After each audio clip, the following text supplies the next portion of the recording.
Welcome all. So we will be moving on to the last topic of your syllabus, EC368 robotics. That's mobile robotics. So till now we were discussing regarding various types of robots, which is more or less in a fixed nature. The design aspects of a fixed industrial robots and the application of industrial robots, etc. Now we are going to discuss on moving robots. That is, the robots which can move from one place to another. They are not fixed. Okay, that is known as the mobile robots. So mobile robots is nothing but a platform with large mobility within its environment. So whether it may be air, land, or underwater, if you are having mobility for this robotic structure, then it is called as a mobile robot. This mobility can be even implemented using legs. It can be implemented using wheels or any other rotating parts. Okay, so it is not meant that mobile robots will be always something with respect to wheels. It can be even some structures like leg or any other things. Okay, but there are general functional characters. That is, a mobile robot should be totally should have total mobility related to the environments. That means it should not be having a limited mobility. It should move to anywhere in its environment. So if I'm using the mobile robot in a land, it can move in any of the lands, or in a particular set of lands it can be moved in anywhere.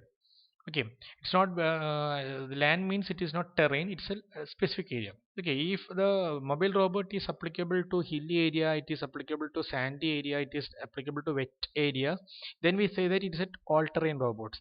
Okay, it needs the total mobility related to environment doesn't means that your mobile robot should be equally mobile on all these terrains. Okay, if you have a sandy environment, in all the sandy environment, if the robot moves, then it is also a mobile robot, or the first characteristics has been satisfied by that particular robot. Okay, then it should have a certain level of autonomy, that is limited human interaction.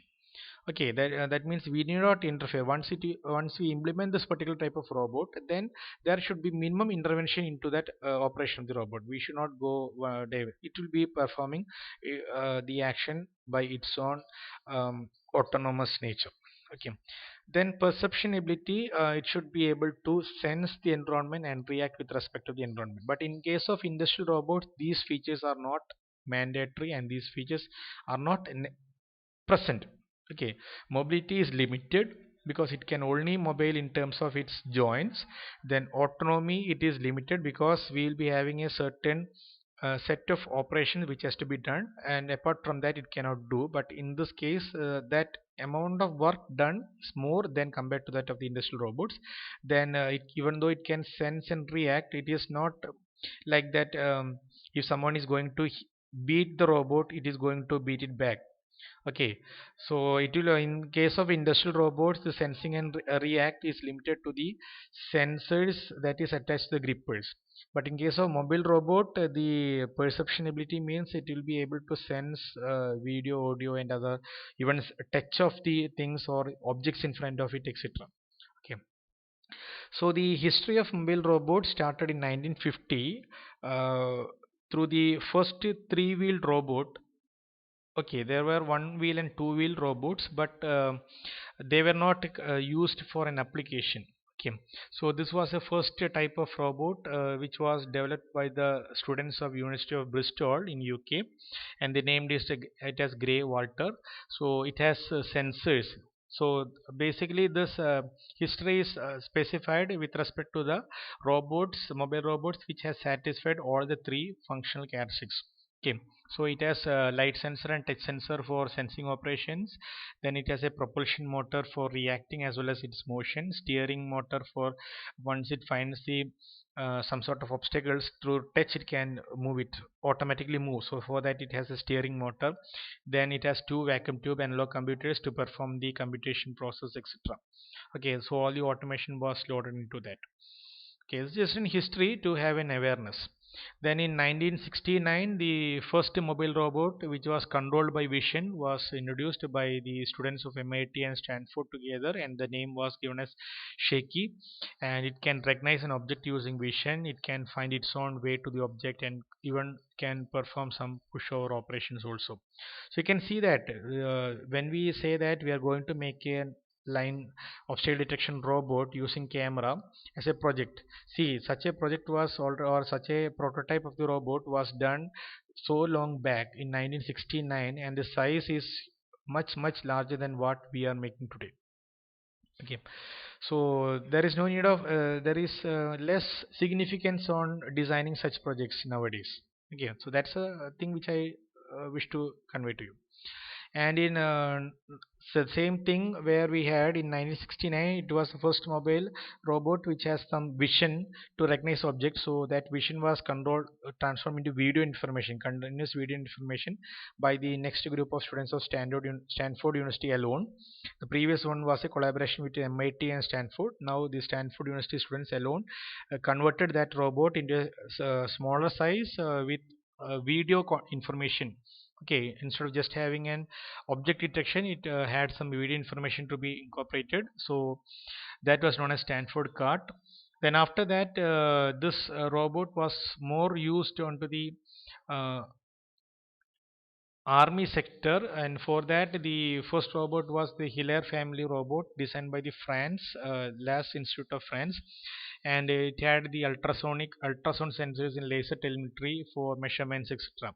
So there are three versions which was probably distributed, and it was used in the not in war field but in military for survey and other purposes. Okay, and even in excavation areas also.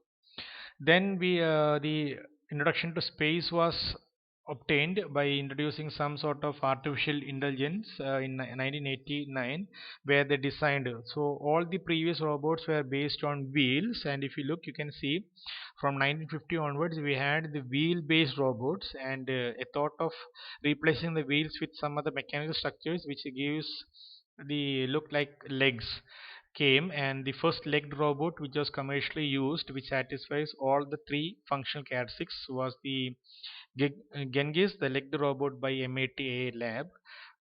Then we have in 1993 and 1994 the robotics FRC, which is one of the again Center for Manufacturing Unit, and now it is known as the Field Robotics Center FRC. And this is one of the center which is performing a lot of research works on robotics, mobile robotics, and they developed a wheeled robot, not legged robot, which can perform some scientific missions. Okay, that is it can walk through the active volcanoes. It is explode. So we know that after volcanic eruption we are not able to go there due to the presence of high temperature and the gases that is been coming out of the of the explosion. So in that cases, instead of a human, they passed a robot which can walk through those surfaces and fetch the informations and pass it to the monitoring center. Okay. Then in 1995, Cog MIT at USA designed their first humanoid robot, which is known as Rodney Brooks, and you can see that it can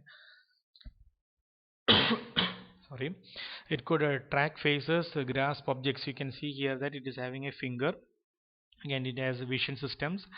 And thing is that even though it is a humanoid robot, it doesn't looks like a human, but it performs the actions of a human. Okay, that's a difference. So it was started in 1995, and the first humanoid robot with full artificial or 95% 75% artificial intelligence was introduced to us only in the last few years. Okay. Then we have the explosion of invention, or the expansion of mobile robots into the planetary, into the satellites, where NASA developed their jet propulsion rovers, which is known as JPL rovers generally. So now they have made this design of this JPL rovers open source in their website itself. So that is that they are giving different tasks which has to be done, and we need to model them using some GUI interface or some programming techniques, and they will be taking those ideas and implementing it in the system. So if you are a good student in doing all those things, and if the idea seems to be unique for them, they may be hiring you, I think. It's something there's some schemes and which gives you an opportunity for interns and all. Okay. Then the application of planetary robots continue, where the Robotic Antarctica Meteorite Search (RMAS) designed their first robot to uh, classify the rock samples in the Antarctica area where there's a cold structure. So they, instead of going a human, the robot was introduced, and it goes for searching for rock samples, and in the by identifying the rock samples in the site itself, they are going to classify it. There is no need of human intervention in this. Okay, then in 2000, the first humanoid robot, which looks like a human, was introduced by Honda company, which is known as the Asimo robots. So the global Honda company now has, initially the Hero Honda was there, now Hero has been gone and Honda is alone, and they have a wing for robotics, innovation robotics alone. Okay, so they are performing all sort of researches in developing the humanoid robots. That's one of the other company other than the Boston Dynamics. Then the apart from, so till now we were discussing regarding the mobile robots which is used in land. Now to the air, the first autonomous helicopter project was done, where under the extreme conditions of air and the climate, the helicopter was controlled using the computer. There is no pilot in this. So this is the first prototype project which of a autonomous helicopter. Till now, no humans has gone to this, and it is not been used in any of the areas. But it's one of the project. Okay. So the other applications of robotic mobile robots are used in hazardous environments, like inspection of gas or oil pipes, oil tank cleaning, power line transmission, etc. uh, these are areas where you can use the mobile robots again and again, and it can be used in construction areas and demolition operations. Even can be used in space applications, apart from what is shown here. And nowadays surveillance robots are used in as monitor vehicles in the military areas, because when we, as we have seen recently, when our Indian soldiers went for surveillance in the borders, Chinese attacked us. So if it is a robot, the impact is not this much. We will be losing our robots, but the human power won't be going there. Once the human power is there, in the human is being uh, trapped in the enemy's control or enemy's hands, then they will be trying to explore all the details. But if it is a robot, it won't be happening there. Okay, no other information may not be taken. Then it can be used, the mobile robots can be used in forest for cleaning purposes, fire preventing, then tree cutting, etc. In an autonomous nature. So all these people thing were done by humans, and we have seen that recently during the peak summers, a few humans who went for cleaning the fire lines was um, even for clearing the fire which was started, the forest fire which started in our state itself, and the humans were under the trap of the fire and they lost their life. So if it is a robot, no humans will be affected in these cases. Okay, and the other applications continue for material handling. For material handling, we can use AGV, SGV, and LGV. And AGV means auto guided, auto, that is automated. Okay, auto guided vehicle. Then SGV means you have the semi guided vehicles. So auto guided means fully automatic. Semi guided means you will be having some manual control. So then LGV means it is laser guided vehicles. Okay. Then we have the safety applications for surveillance of large areas, building, airports, car parking lots, and civil transportations. Then elderly and handicapped person to assist them in healthcare sector, and even for and entertainment also we have the robots. So there are a lot of scopes for application of mobile robots, and the design is entirely different from this. So if you are interested, you can have some prototypes on these areas by considering all the above mentioned factors together with their design concepts also. Okay, and these are some of the commercial mobile robots that is available.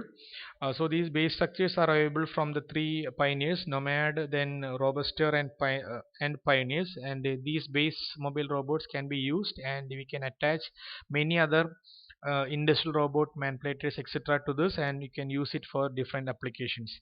Okay, so this Nomad is being used in some industries uh, for pick and place operation itself. But since this base is mobile, if I'm implementing a not that larger size which I've seen earlier, a limited size pick and place manipulator, a robotic manipulator. It can move from one place to another for performing operations. Okay, so this robuster and pioneers are used for surveillance purposes nowadays in many industries. Okay, and this is another type of robot which is used for inspecting mines. Okay, there may be mines placed in forest and other areas, so, and even bombs also. For detecting those things, you can use this inspection of the metals and other explosives can be done by using this MR1 robot. So this is being used in foreign countries in a commercial manner, and the company which is manufacturing this has made it as a commercial product. Okay. Similarly, the other products made by companies ATRV Junior and Titan uh, 13 are robots used for inspection itself. This is a all-terrain robot, and this is for inspecting some metal parts or anything in the grass and other things. And similarly, this not only for all these big applications, even for education purpose also, we have some mobile robots commercially available. So Lego Mindstorm is one of the company which is making commercial robotic structures, robots for education purpose. Okay, so if in the education purpose you need to implement various mobile applications, you can go for this Lego Mindstorms. The basic kit starts from some 25,000 something. Okay. Now, non-land environments, these are not the commercial ones, but apart from the land and area to the air. Okay, so these are some of the commercially, not commercially, but some tested and some ongoing research projects. So first one is the air blimp, which is being tested in several areas. It is an inspection robot in the air. Okay, so it is something like a flight. It will be passing away with high speed and performing all the inspection operations. And the two underwater mobile robots which is still under research in DSOR, Department of Department of Sea and Ocean Research and ISR at the rate at ISR, Sea and Ocean Research. They are performing the development stage. It's still in the infant stage of designing an underwater uh, robot for freshwater or small lakes and for oceans. Okay, these two are those infant robots. Then some of the real applications of mobile robots, which is been designed by some of the university students, and they've been used nowadays in our different industries. One is a robotic wheelchair system developed by the students of MIT, which is commercially used by many people. And this is an automatic guided rack handling, so pick and place robot, which is again nowadays available commercially and used in several industries in India also, like FedEx and Flipkarts. Then this is an hospital material transportation robot Pyrix. Nowadays it has been sold to another company known as Helpmate, and this is helpful used in foreign countries in hospitals for transportation of medicines and other test equipments, etc., and the results to from the doctor to the patient, from the patient to the doctor and other departments. Okay, and this is one of the robotic tour guide which has been implemented at National Museum of America for providing guidance to the visitors to the museum. Okay, so this was implemented in the museum on August 24 to September 5. Okay, this was for a short period it was implemented and the results was observed, but it is not implemented in a commercial manner. Okay, so these are some of the real applications which has been developed by some team of researchers, students, and been implemented and tested real time, but they are not made commercialized till date fully. Okay, and Georgia Tech University has made the three robots which can work together to perform some action. So this is basically for soccer games. Okay, they have made two designs, two different designs you can see here for uh, playing football. So here you can see it is just a clip, and but here it is holding the ball in hand. Okay, so two different applications of robots for sports has been seen here. So basically if you look the The mobile robot has both hardware and software components, and the hardware components basically deals with the locomotion, the movement of the robot in the environment, the sensing of different things from the environment, then uh, reaction, that is reasoning on sensed reactions, how what it should take and what are the reactions. So the measurements helps the robot system to take the accurate measurements, so reasoning will be there. And it also has the communication module. So when we go for designing a mobile robot in your future days, if you're interested, if you're making, try to classify the design hardware components under these four categories, which is basic components, the standard categories or functionality hardware components which should be there in a mobile robot. Okay, and the software is basically used for synchronizing between these activities of the hardware components. So by that, the basic orientation or basic view about mobile robots has been completed. And if you are interested, you can read more and more about various types of robots, the histories, the works done at various in the universities by researchers, etc. onto this field. There are a lot more. Okay, thank you.